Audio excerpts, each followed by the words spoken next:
is Kiss My Collectibles podcast, but you knew that. My name is Jason Herndon. I'm from Kiss My Collectibles podcast. I don't know, about a week ago, I got a message in my inbox on Facebook from Keith LaRue saying, "Hey Jason, need some help.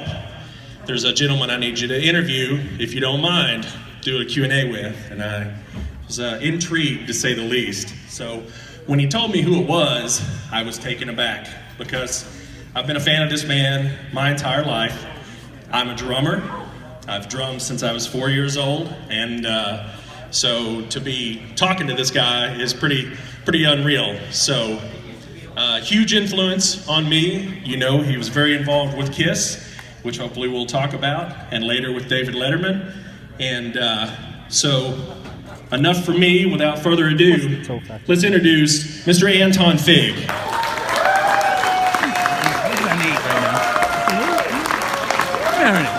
How are you?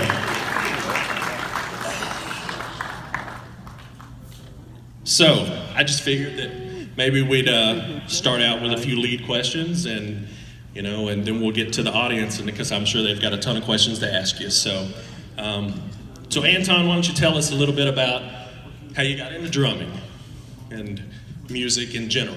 What's your background? I just, as a little kid, I just found myself playing drums all the time, banging on pots and pans, probably like a lot of drummers start. And my parents saw an interest in it, and they encouraged me. And so I met, young kids my age, and we just started to play. This was in Cape Town, South Africa. And I just always loved the sound of the drums, and I just kept going from there. So what were some early musical influences on you? Well, there was, the music that was down in South Africa then was like Elvis and Lloyd Price, some of the New Orleans stuff, like early rock and roll stuff, and then the Beatles came out, the British Invasion and Zeppelin and Hendrix and all that. So I listened to the heavy English stuff as well as the local African music. And my mom played classical piano, so I got a bit of background there. So I had a pretty good rounding of all kinds of music. And I guess Zeppelin and all that sort of predated what became more harder rock and metal and all that. So it was right at the beginning of all that stuff. Gotcha. Okay. So, when would you have joined or formed your first band? When?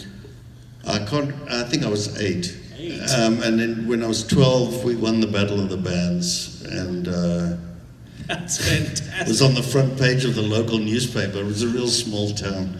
What was the name of the band? The band was called the Beethoven's Five. That's fantastic. That's fantastic. So, so you got your first band when you were 8 years old, and you win the Battle of the Bands. I actually did that with a band that I was in when I was very young as well. So what about a more professional entrance into the music industry? So then I played all around Cape Town, and then when I was at college age, I told my folks I wanted to go overseas because I felt all the best musicians were in America, or some of the best anyway. And so they said, okay, well, you have to get a degree. So I went to music school in Boston, and I got a degree in I did a classical program and a jazz program. Got a degree, and then I moved down to New York. And that's, I guess, when I really started to play. Fantastic, fantastic. So, what would be the first record you played? You're recording. What would be the first thing you played on? Well, in America, I think, I'm not sure. It was either Link Ray's first record, not his first record, my first record. Right. It was either Link Ray, Bullshot, or it might have been Ace's record. Oh, really? Yeah. Interesting. And I thought, wow, they're all going to be like this. Wow, that's fascinating. Yeah. So, well, since we got to Ace, So what was your introduction to Ace? How did you meet him? How did that come about? So I had a band with some other South Africans called Spider, and we were auditioning bass players, and this guy, his name was Larry Russell, he came and he played with us, and we didn't use him in the band, but he said to me, I got this friend Ace, and he's doing a solo record, and he's looking for a drummer, and I'll get you an audition. I think you'd be good with him. So he introduced me to Ace, and I went up to some little studio and we recorded 4 songs. I don't remember which they were, but one of them was Rip It Out. And then Ace called me out, and I didn't really even know who he was, quite honestly. I was, I just come down to New York, and I was coming from a completely different background than that, a musical background. And so I remember the first thing I said to him was, are you the rhythm guitarist in the band? And so he didn't talk to me for the rest of the session. But we played, and then a little while later he called me and he said, can you come up and do another set of demos? And I did another 4 songs. And then he said, I'd like you to do the record. So at that time I was playing with Robert Gordon and Link Wray, and I went to Europe with them, and I came back from Europe and I went straight up to the Colgate Mansion in Connecticut, where we recorded the record. Eddie Kramer had a truck outside, and I was set up on the stairwell, and Ace was next to me, and his guitar amps were in like the dining room and the living room. And we pretty much recorded the solo record, just the 2 of us. And then Ace played bass on it, and I think Willie played on a couple songs. Yeah, Willie did play. And we recorded just about the whole record there, and then we recorded a few more songs at Radio City Musical. There was a studio upstairs. And I remember him saying, when we did Rip It Out, I remember him saying to me, because I just played it, and he said, no, I want you to play the same fills you played on the demo. So I went back to the demo, because that was just something I played off the top of my head, listened to it, and played it. And then when we did it for the drummers in the audience, Eddie Kramer said, why don't you double track them so that it has like a sound? So if you listen closely, you can hear the flams, because I've doubled the solo. But it's really like a really, cool moment in my history. And I've had like some great, the Foo Fighter drummers came up to me and said to Letterman, dude, you don't know, man, he played on Ace Frehley's record. Well, being a child then, I can tell you it was bombastic in my head. Yeah. Really incredible playing. It still is like one of my very favorite records. Yeah. I love it. So as far as you recollect, your introduction to Ace Frehley was on his solo album in '78, correct? Yeah. And the reason why I asked that is because recently Eddie Kramer has been recollecting that you might have played on the studio side of Alive too. Yeah, and I think, in those days, people did behave differently, so you often can't remember what happened. So when I say I can't remember doing it, doesn't mean I didn't, but I don't think that I did. Yeah, it would have been prior to when you remember even being introduced to Ace. Yeah, I would think. I don't. And then I listened to one of the songs and it didn't sound like your style, right? Okay. No. All right. Well, let's open it up to the floor. And who's got a question back there? Right hey, what's your name and where are you from? Hi, my name's Christopher Williams. I live in Nashville, Tennessee. Me too. Right on. Yeah. I'm a drummer as well. I play drums for a heavy metal band called Accept. And thank you. Accept. First and foremost, Anton, I want to thank you for all of your drumming. I've stolen many of your licks over the years, and Thank you. It's been a lot of fun. Yeah. As a drummer myself, and in my position coming up the ranks and stuff, I've had the opportunity to play with some of my heroes. And I know it's hard to narrow things down to just one specific thing, In all of your years as a studio musician and your time, with the late night band and everything, and all of your touring, can you give us maybe your top 3 favorite memories of playing that you've had? Be it with an idol or playing a specific show, or just curious about that. Well, there's like so many, but I'd say, because I was such a Miles Davis freak, that when I played with Miles Davis on the show, that was absolutely huge for me. And he was I spoke to him afterwards, and he was very complimentary. So that was such a confidence builder, because I went like, I have a seal of approval from Miles Davis, and it meant so much. So sometimes if I'm playing on something and having trouble, then I go, well, it was good enough for Miles, so, So that was really great. And I have to say that I did the Dylan 30th anniversary celebration in Madison Square Garden, and I got to play with Clapton there. And, we played the song, and then he took about 4 choruses at the end. And the 4th chorus, he just went into overdrive, and it was like, this is Eric Clapton. Just amazing, to like a full garden. And, I guess also playing with James Brown on the Letterman show was amazing. When his band was supposed to play, they were stuck in traffic, and we were playing with him. And we played with him quite a few times. We were playing with him, and then his band showed up, and the drummer and the bass player started walking to the bandstand, and he just put his arm and stopped them and said, no, I'll play with these guys.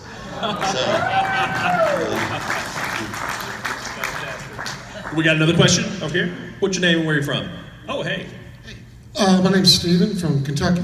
Anton, my favorite performance by you has got to be the breakout on the first Fraley's Comet.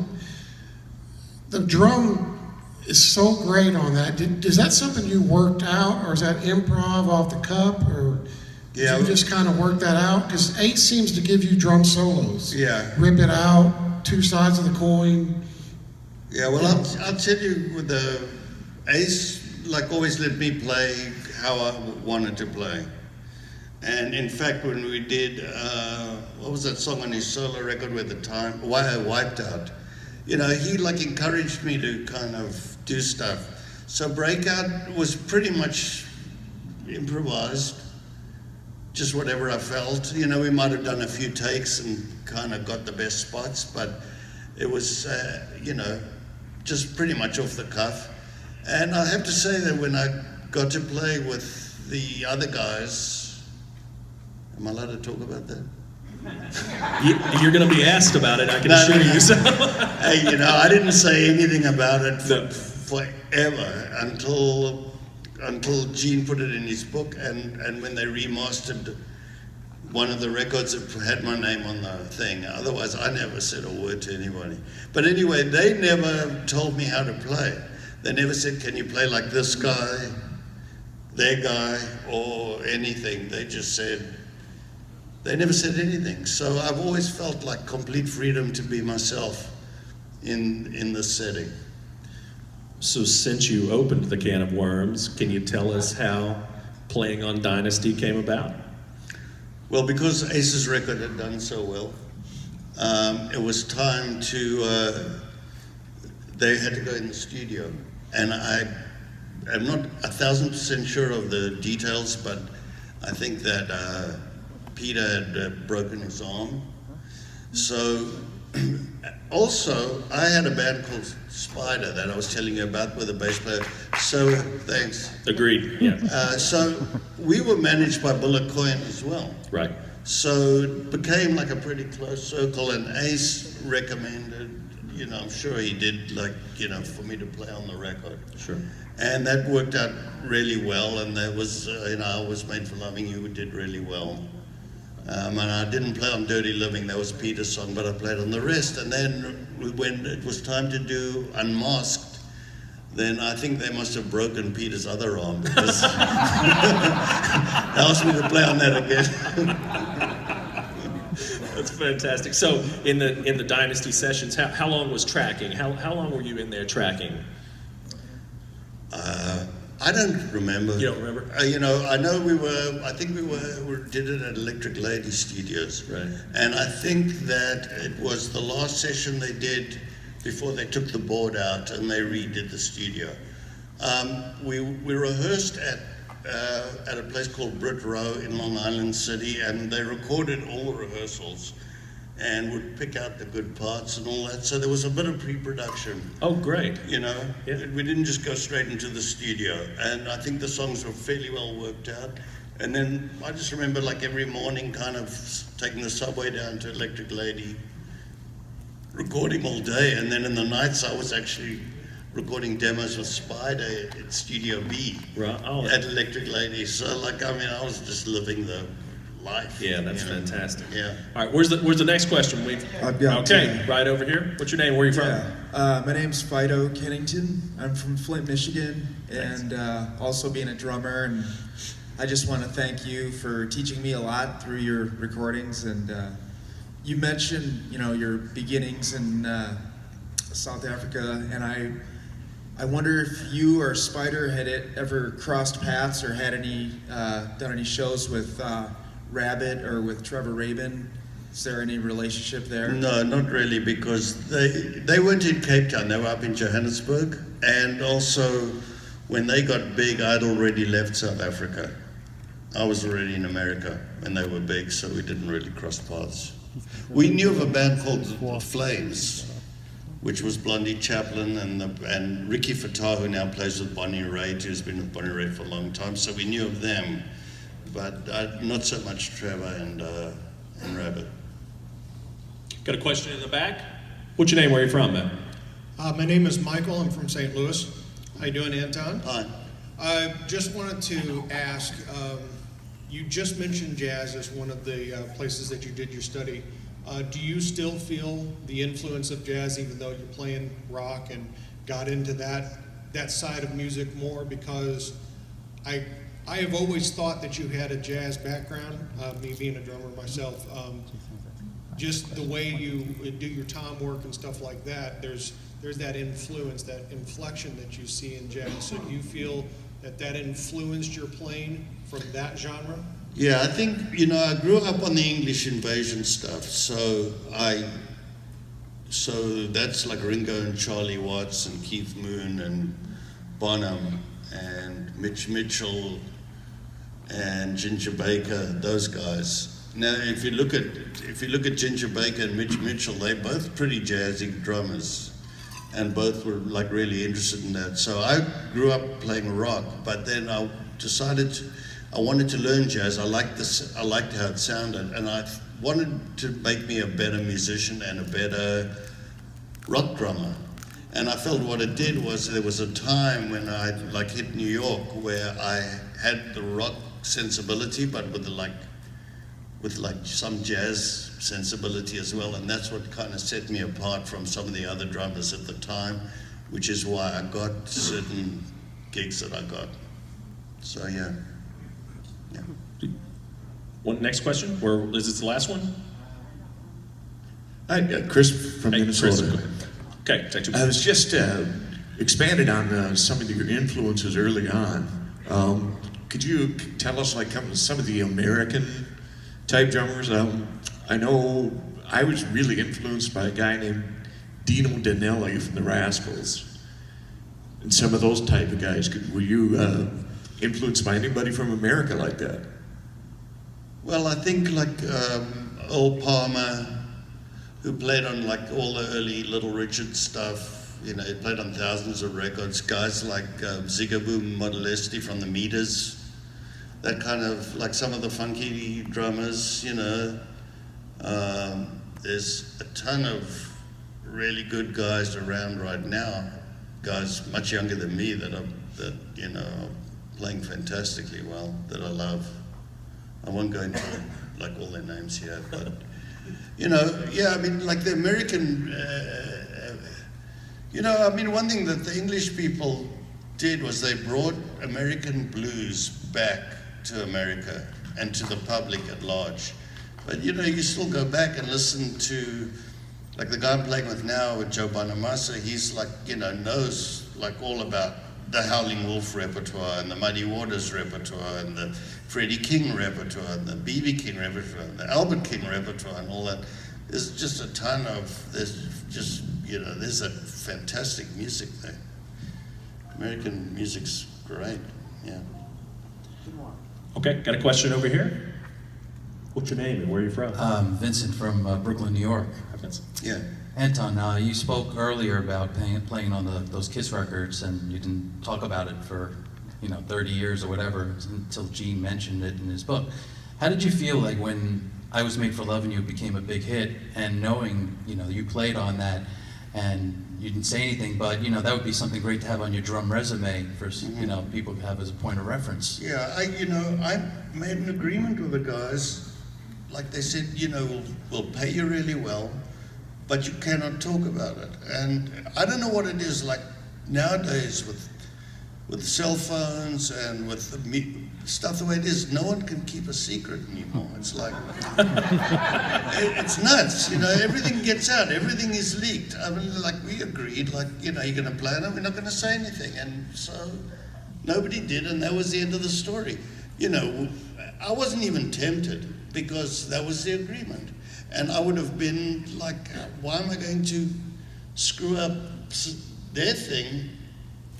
You know what I mean? They said that we pay you and this is the agreement. So it was fine with me. It was never a problem.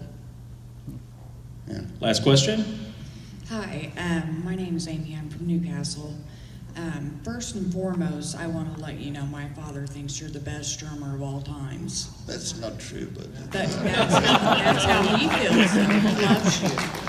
A lot of people agree. And I was out of the room for a minute, but I wanted to know what actually inspired you and who would be your favorite other than yourself.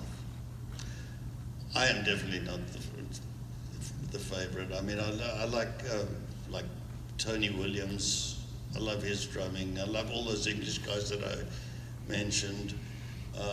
There's a guy now, Keith Carlock, that I really like. He's been around, quite a bit. He plays with Steely Dan, and there's a lot of great guys, and you learn from everybody, and you listen to everybody, and I think the key is like to not stop learning and not stop growing. And I think that music is something that keeps us all young and keeps you vital. And I just feel like a student, and like often I feel like just a little better than a beginner, because, and I mean that like really sincerely. It's like I've got so much more that I want to learn, and I'm just so thankful that I'm able to be out there playing still.